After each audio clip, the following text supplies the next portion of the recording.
ಎಲ್ಲರಿಗೂ ನಮಸ್ಕಾರ. ನಾನು ಜ್ಯೋತಿ.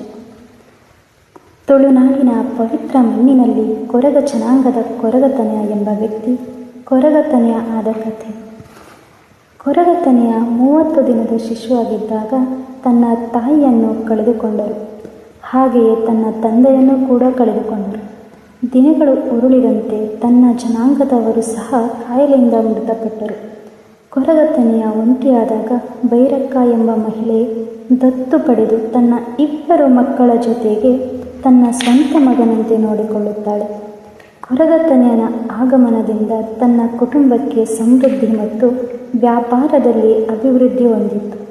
ಬುಟ್ಟಿ ತಯಾರಿಕೆ ಮತ್ತು ಕೈಗಳಿಂದ ಮಾಡಿದ ಬಿದಿರಿನ ವಸ್ತುಗಳನ್ನು ತಾನೂ ಕೂಡ ತನ್ನ ಕುಟುಂಬದ ಸದಸ್ಯರ ಜೊತೆಗೆ ಸೇರಿ ಮಾಡಿ ಮುಗಿಸುತ್ತಿದ್ದರು. ಒಂದು ದಿನ ಗ್ರಾಮದಲ್ಲಿ ನೇಮವನ್ನು ಆಯೋಜಿಸಲಾಗಿತ್ತು. ಭೈರಕ್ಕನ ಕುಟುಂಬವು ದೇವಸ್ಥಾನಕ್ಕೆ ತೆಂಗಿನಕಾಯಿ, ಸೀಯಾಳ, ಬಾಳೆಗಿಡಗಳು, ತೆಂಗಿನ ಎಲೆಗಳು ಇತ್ಯಾದಿಗಳನ್ನು ನೀಡಬೇಕಾಗಿತ್ತು. ಎಲ್ಲ ವಸ್ತುಗಳನ್ನು ಕೊಂಡೊಯ್ಯಲು ಕನಿಷ್ಠ 7 ಮಂದಿ ಪುರುಷರು ಬೇಕಾಗಿತ್ತು. ಆ ಸಮಯದಲ್ಲಿ ಯಾರೂ ಲಭ್ಯವಿಲ್ಲದ ಕಾರಣ ಭೈರಕ್ಕ ಇದು ದೇವಸ್ಥಾನದ ಪ್ರಮುಖ ಕೆಲಸವಾದ್ದರಿಂದ ತನಿಯನಿಗೆ ಈ ಎಲ್ಲ ಸಾಮಗ್ರಿಗಳನ್ನು ಹೊತ್ತೊಯ್ಯುವಂತೆ ಭೈರಕ್ಕ ಮನವಿ ಮಾಡಿಕೊಂಡನು. ಕೊರಗತನೆಯನು ಒಂದು ಷರತ್ತನ್ನು ಮುಂದಿಟ್ಟನು. 7 ಜನರಿಗೆ ನೀಡುವ ಆಹಾರವನ್ನು ನನಗೆ ನೀಡಿದರೆ ಮಾತ್ರ ಈ ಕೆಲಸವನ್ನು ಮಾಡುತ್ತೇನೆ ಎಂದು. ಭೈರಕ್ಕನಿಗೆ ಒಂದು ಬಾರಿ ಆಶ್ಚರ್ಯವೆನಿಸಿದರೂ ತನಿಯನ ಷರತ್ತನ್ನು ಪೂರ್ಣಗೊಳಿಸುತ್ತಾರೆ.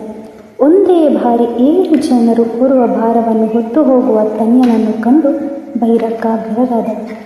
ತನಿಯನನ್ನು ದೇವಸ್ಥಾನದ ಬಾಗಿಲ ಬಳಿಗೆ ತಲುಪಿದಾಗ ತನಿಯನನ್ನು ಕೆಳಜಾತಿಯ ಕಾರಣದಿಂದ ಮುಖ್ಯ ದೇವಸ್ಥಾನದ ಪ್ರದೇಶಕ್ಕೆ ಪ್ರವೇಶವನ್ನು ನಿರಾಕರಿಸಲಾಯಿತು. ಇದರಿಂದ ಕೋಪಗೊಂಡ ತನಿಯನು, ನಿಮ್ಮ ದೇವರಿಗೆ ನಾವು ನೀಡುವ ವಸ್ತುಗಳು ಬೇಕು, ನಾವು ಬೇಡವೇ? ಇದು ಯಾವ ನ್ಯಾಯ ಎಂದು ಪ್ರಶ್ನಿಸಲು ಪ್ರಾರಂಭಿಸಿದನು. ಆದರೆ ತನಿಯನ ಮಾತಿಗೆ ಯಾರೂ ಕೂಡ ಪ್ರತಿಕ್ರಿಯಿಸುವುದಿಲ್ಲ. ತನ್ನ ಪ್ರಶ್ನೆಗೆ ಉತ್ತರ ಸಿಗದ ತನಿಯನು ಮೌನವಾಗಿ ದೇವಸ್ಥಾನದ ಮೆಟ್ಟಿಲ ಬಳಿ ಇದ್ದ. ತನಿಯನ ಕಣ್ಣು ಅಲ್ಲೇ ಇದ್ದ ಉಪ್ಪಿನಕಾಯಿ ಮಾಡುವ ಒಂದು ಹಣ್ಣಿನ ಮರದ ಮೇಲೆ ಬಿತ್ತು. ಈ ಹಿಂದೆ ಭೈರಕ್ಕ ಉಪ್ಪಿನಕಾಯಿ ಖಾಲಿಯಾಗಿದೆ ಎಂದು ಹೇಳಿದ ಮಾತನ್ನು ತನಿಯ ನೆನಪಿಸಿಕೊಂಡು ತನಿಯನನ್ನು ಆ ಹಣ್ಣಿನ ಕೊಯ್ಯಲು ಮುಂದಾಗುತ್ತಾನೆ. ಹಣ್ಣುಗಳು ತನಿಯನಿಗೆ ಎಟುಕದ ಕಾರಣ ಒಂದು ಕಾಲನ್ನು ದೇವಸ್ಥಾನದ ಮೆಟ್ಟಿಲ ಮೇಲೆ ಇಡುತ್ತಾನೆ. ಆಗಲೂ ಹಣ್ಣುಗಳು ಸಿಗದಲ್ಲ. ಈ ಕಾರಣದಿಂದ ತನಿಯನು ದೇವಸ್ಥಾನದ ಕಲಶದ ಮೇಲೆ ಕಾಲುಗಳನ್ನು ಇಡುತ್ತಾನೆ. ದೇವಾಲಯದೊಳಗಿದ್ದ ದೈವವು ಕೋಪಗೊಂಡು ತನಿಯನನ್ನು ಅದರ ಶಕ್ತಿಯಿಂದ ಮಾಯ ಮಾಡುತ್ತಾರೆ. ಅಂದಿನಿಂದ ಕೊರಗತನೆಯನು ದೈವತ್ವವನ್ನು ಪಡೆದುಕೊಂಡರು ಎಂಬ ನಂಬಿಕೆ ಇದೆ. Thank you so very much. ನಿಮಗೆ ಇದರ ಮುಂದಿನ ಭಾಗ ಬೇಕು ಅಂತ ಅನಿಸಿದರೆ ದಯವಿಟ್ಟು ಕಮೆಂಟ್ ಮಾಡಿ. Thank you.